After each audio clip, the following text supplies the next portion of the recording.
मधुबन के बाबा, मधुबन के बाबा मुरली वाले, आपका क्या कहना, आपका क्या कहना। ओम शांति। आज 27 नवंबर 2021 के साकार मधुर महावाक्य हैं। आज मीठे मीठे बाप दादा बोले, मीठे बच्चे, ज्ञान धन का दान करने के लिए विचार सागर मंथन करो। दान का शौक रखो तो मंथन चलता रहे। और बाबा ने आज हमसे प्रश्न पूछा है कि ज्ञान मार्ग में सदा अपने को तंदुरुस्त रखने का साधन क्या है। और उत्तर में बाबा हमें बता रहे हैं कि सदा अपने आप को तंदुरुस्त रखने के लिए बाबा द्वारा जो भी ज्ञान घास यानी कि मुरली मिलती है उसे खाकर फिर उगारना चाहिए, अर्थात मंथन करना चाहिए। जिन बच्चों को मंथन करने की अर्थात हजम करने की आदत है वह बीमार नहीं पड़ सकते। सदा तंदुरुस्त वह हैं जिसमें विकारों की बीमारी नहीं। तो बाबा कहते मंथन करने की आदत मतलब जो ज्ञान सुना है उस पर विचार करना है। तो जो विचार करेंगे वो बातें हमारी बुद्धि में रहेंगी, तो स्थिति परिस्थितियां आने पर हम क्या होंगे, उस ज्ञान के आधार से उससे जल्दी निकल जाएंगे, यानी कि वो हमें ज्यादा परेशान नहीं करेगा लंबा समय। तो मतलब हम बीमार नहीं पड़ेंगे, तो तंदुरुस्ती हो गई ना। तो बाबा कहते जो सदा तंदुरुस्त है उसको विकारों की बीमारी ही नहीं। आज मुरली का गीत है, तू प्यार का सागर है। ओम शांति। बच्चों ने गीत सुना। मनुष्य जो भी गीत बनाते हैं, शास्त्र आदि सुनाते हैं, समझते कुछ भी नहीं है। जो कुछ पढ़ते आए हैं उससे उनका कोई कल्याण नहीं हुआ है और ना ही अकल्याण।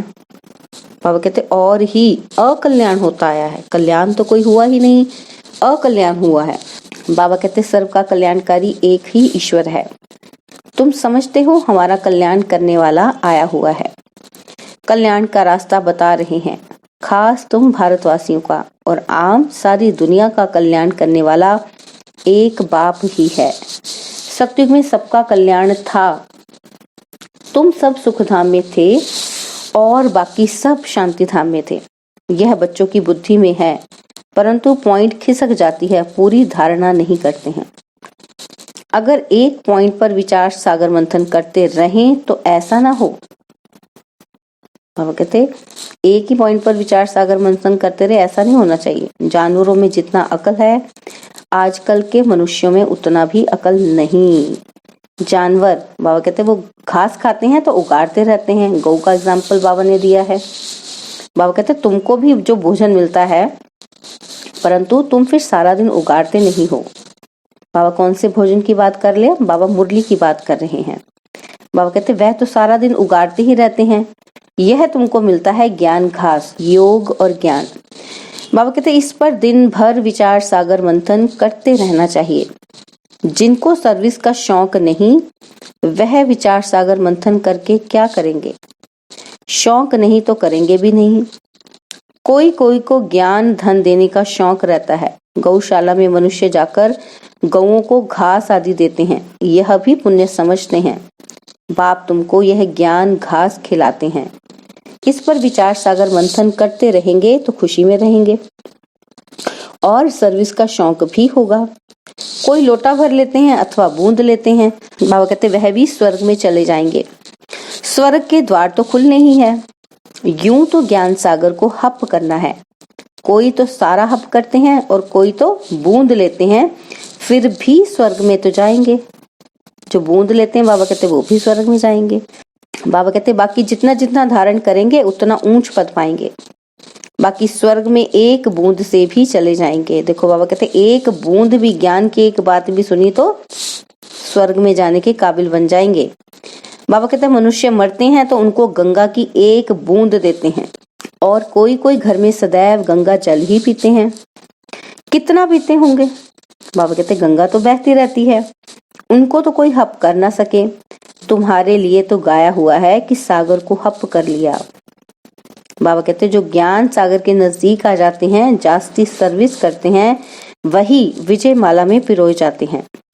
जितना जितना जो हप करते हैं और दूसरों का कल्याण करते हैं वह पद भी पाते हैं। जितना धारणा करेंगे उतनी खुशी भी होगी। धनवान को खुशी होती है ना, जिनके पास बहुत अथाह धन होता है, दान करते हैं, कॉलेज, धर्मशाला, मंदिर आदि बनवाते हैं तो उन्हें इतनी खुशी भी रहती है।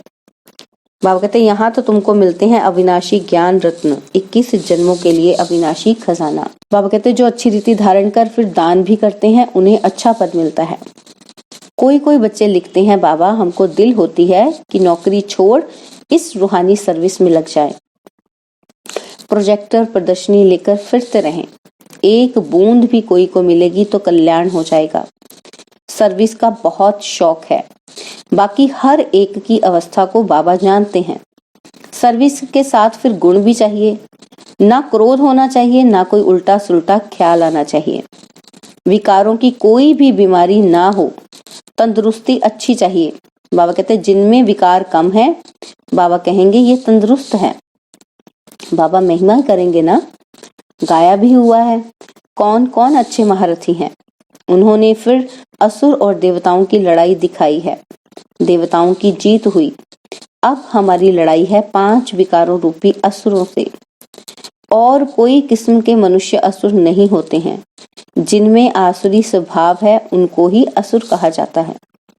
नंबर 1 आसुरी स्वभाव है काम का, इसलिए सन्यासी भी इसे छोड़ भागते हैं। इन आसुरी अवगुणों को छोड़ने में मेहनत लगती है। बाबा कहते रहना भी ग्रस्त में है, परंतु आसुरी स्वभाव छोड़ना है। चैलेंज है ना बच्चों के सामने। बाबा कहते पवित्र बनने से मुक्ति, जीवन मुक्ति मिलती है।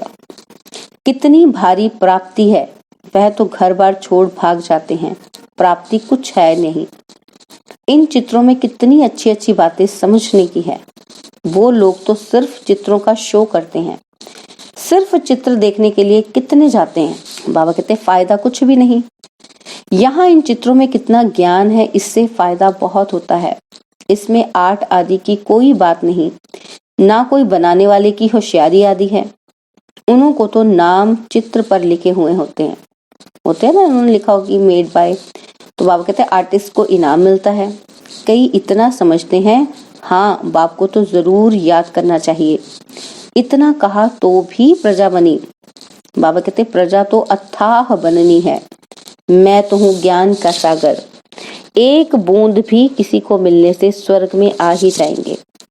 देखो बाबा ने दोबारा फिर ये बात कही है कि एक भी बूंद मिल गई ना, जिसको ज्ञान का एक भी वाक्य सुन लिया, तो बाबा कहते स्वर्ग में आ ही जाएंगे। अब बाबा कहते हैं कि तुम समझते हो कि प्रदर्शनी मेले से बहुतों का कल्याण होता है। ईश्वर कल्याणकारी है ना, तुम्हारा भी कल्याण हो रहा है, परंतु इसमें फिर अपना विचार सागर मंथन करते रहें, स्मृति में लाते रहे तो बहुत फायदा होगा। बाबा कहते उल्टी सुलटी बातें तो एक कान से सुन, दूसरे कान से निकाल देनी चाहिए। बाप कहते हैं कि मैं तुमको बहुत अच्छी बातें सुनाता हूँ। नंबर 1 मुख्य बात एक ही है, कोई को भी बाप का परिचय दो। बस एक बाप को याद करो, वही सब कुछ है।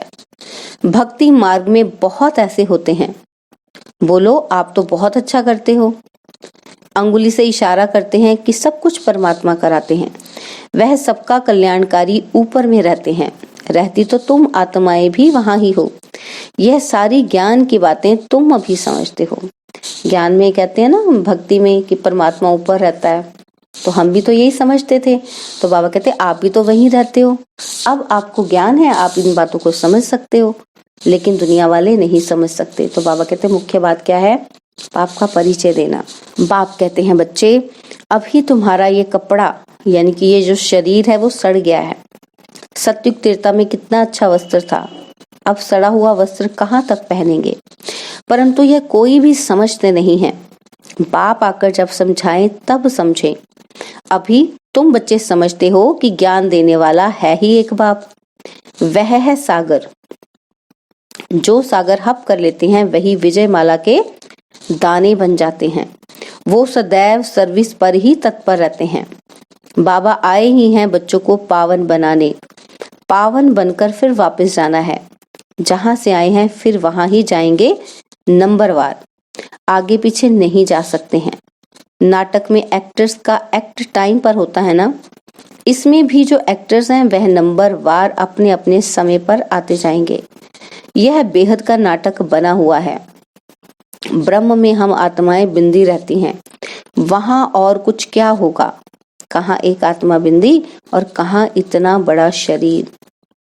बाबा कहते हैं आत्मा कितनी थोड़ी जगह लेगी, ब्रह्म महतत्व कितना बड़ा है।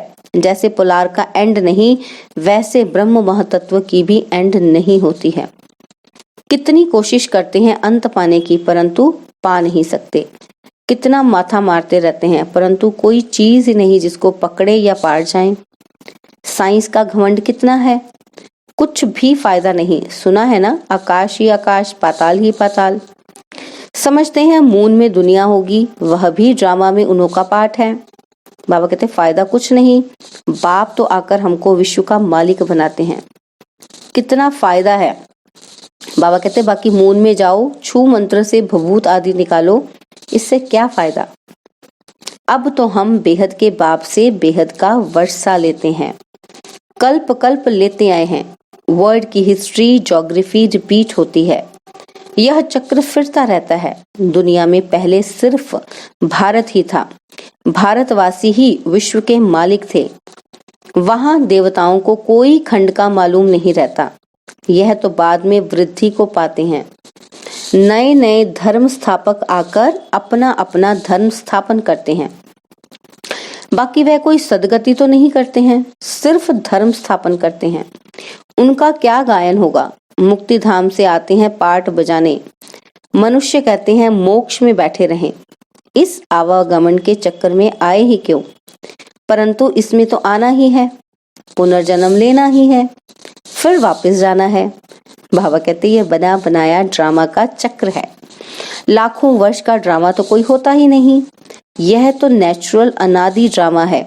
इसको कहा जाता है ईश्वरीय कुदरत। रचता और रचना की जो कुदरत है उसको जानना होता है।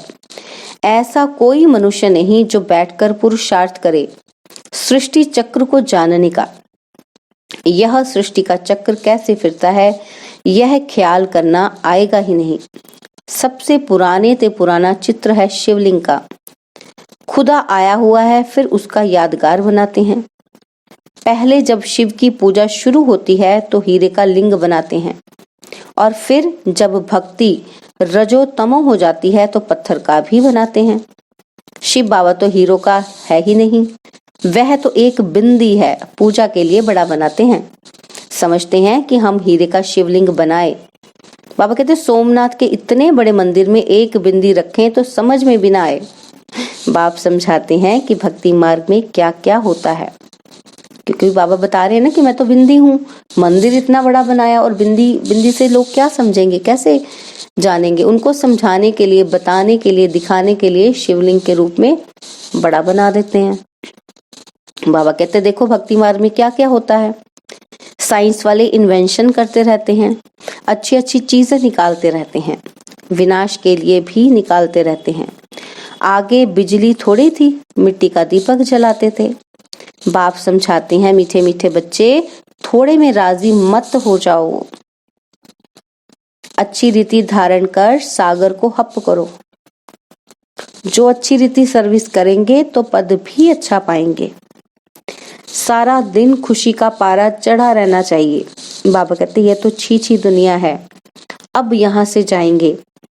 पुरानी दुनिया तो खत्म होनी ही है, तैयारियां हो रही हैं, बाकी थोड़े दिन है, इसमें भी कितनी सर्विस करनी है।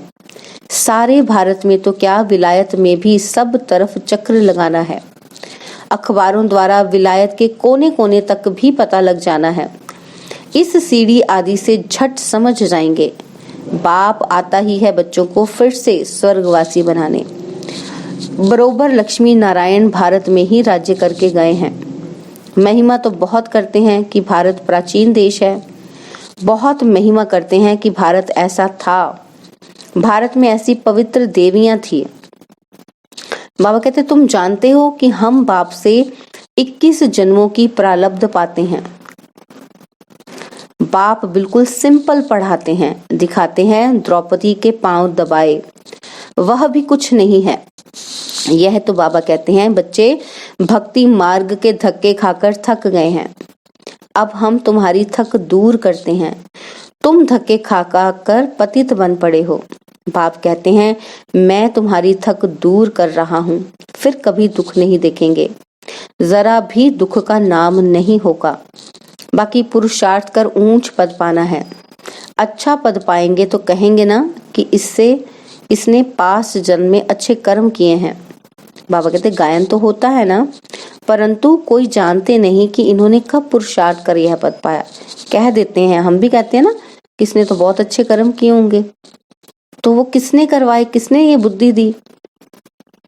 तो बाबा कहते अभी बाप तुमको ऐसे कर्म सिखलाते हैं, तुमको भी कहते हैं कि अच्छे कर्म कर ऊंच पद पाओ। यहाँ मनुष्य के कर्म विकर्म होते हैं, वहां तो है ही स्वर्ग। कर्म अकर्म होते हैं और वहां यह ज्ञान रहता नहीं है। बाप कहते हैं कि कर्मों की गति मैं जानता हूँ। इस समय जो अच्छा कर्म करेंगे वह फल भी अच्छा पाएंगे। बाबा कहते यह कर्म क्षेत्र है। कोई बहुत अच्छे कर्म करते हैं, कोई है जिन्हें सर्विस की ही तात लगी रहती है। पूछते हैं बाबा हमारे में कोई खामी है क्या? नहीं, सर्विस तो जितनी कर सकेंगे उतनी करेंगे, सर्विस वृद्धि को पाती रहेगी। बाबा कहते सर्विस करने वाले भी निकलते जाएंगे, दिल में आथत है, बाकी थोड़े रोज हैं। अब ऐसा पुरुषार्थ करें जो वहां भी ऊंच पद पाए। बाबा यह ज्ञान घास खिलाते हैं, कहते हैं उगाड़ते रहो तो धारणा पक्की हो जाए, खुशी का पारा भी चढ़े। बहुत सर्विस करनी है। बाबा कहते बहुतों को पैगाम देना है। तुम पैगंबर के बच्चे पैगंबर हो, एक दिन बड़े अखबारों में भी तुम्हारे चित्र पड़ेंगे। विलायत तक तो अखबारें जाती हैं ना, चित्रों से समझ जाएंगे। यह नॉलेज तो गॉड फादर की है, बाकी मेहनत है मन मना भव होने की, वह भारतवासी ही मेहनत करते हैं। अच्छा, मीठे मीठे सिकिलदे बच्चों प्रति माता पिता बाप दादा का याद प्यार और गुड मॉर्निंग। रूहानी बाप की रूहानी बच्चों को नमस्ते। हम रूहानी बच्चों की रूहानी बाप दादाजी को दिलवा जान सिकवा प्रेम से नमस्ते। ओम शांति। प्यारे बाबा, मीठे बाबा, मेरे बाबा, शुक्रिया बाबा, शुक्रिया बाबा, शुक्रिया बाबा। धारणा के लिए मुख्य सार है, पहला पॉइंट है कि बाप जो अच्छी अच्छी बातें सुनाते हैं उन पर विचार सागर मंथन कर बहुतों का कल्याणकारी बनना है। उल्टी सुल्टी बातें एक कान से सुन दूसरे से निकाल देनी है। और सेकंड पॉइंट है कि कोई भी आसुरी स्वभाव है तो उसे छोड़ना है। बाप जो ज्ञान का घास खिलाते हैं उसे उगाड़ते रहना है। और बाबा ने आज हमें वरदान दिया कि सदा अपने पवित्र स्वरूप में स्थित रह, गुण रूपी मोती चुगने वाले होली हंस भव। सदा अपने पवित्र स्वरूप में स्थित रह, गुण रूपी मोती चुगने वाले होली हंस भव। बाबा कहते आप होली हंसों का स्वरूप है पवित्र और कर्तव्य है सदैव गुणों रूपी मोती चुगना। अवगुण रूपी कंकड़ कभी भी बुद्धि में स्वीकार ना हो, लेकिन इस कर्तव्य को पालन करने के लिए सदैव एक आज्ञा याद रहे। कौन सी आज्ञा? ना बुरा सोचना है, ना बुरा सुनना है, ना बुरा देखना है और ना बुरा बोलना है। जो इस आज्ञा को सदा स्मृति में रखते हैं वह सदा सागर के किनारे पर रहते हैं। हंसों का ठिकाना है ही सागर। और स्लोगन है, चलते फिरते फरिश्ता स्वरूप में रहना, यही ब्रह्मा बाप की दिल की पसंद गिफ्ट है। चलते फिरते फरिश्ता स्वरूप में रहना, यही ब्रह्मा बाप की दिल पसंद गिफ्ट है। ओम शांति। और अब यह एक बहुत अच्छी वीडियो भी जरूर देखें।